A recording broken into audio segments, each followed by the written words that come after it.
Being on an airplane, you're buckled up, getting ready for takeoff. Just then, you hear pounding noises from underneath the plane. Turns out it's a person screaming for help.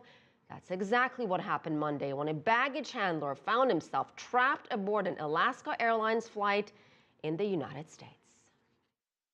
We were taxiing out to the runway and started getting, probably just about when the nose was lifting off the ground. We started hearing yelling for help and whatnot. Those frantic calls for help coming from underneath the cabin of Alaska Airlines plane, headed from Seattle to Los Angeles with 176 people on board. A baggage handler, reportedly nearing the end of his 9.5-hour shift, says he fell asleep in the cargo area before takeoff.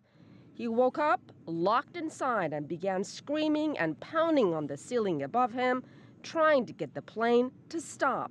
Well, I thought it was the landing gear, and then I really got spooked out. We were really spooky. I mean, I travel a lot, never been through anything like that.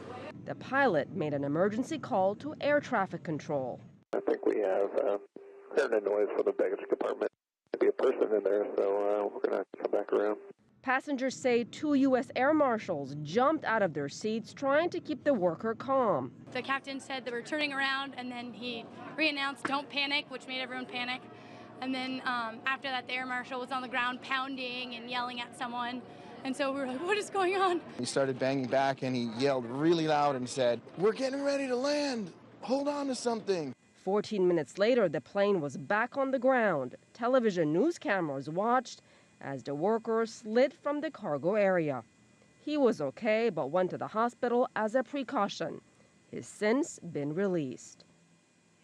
Now, Alaska Airlines says the employee's coworkers noticed he was missing before takeoff. They say they tried to find him in the cargo hold area, even tried calling his cell phone. But when there was no answer, they figured he had simply finished his shift and gone home. Clearly, that was not the case.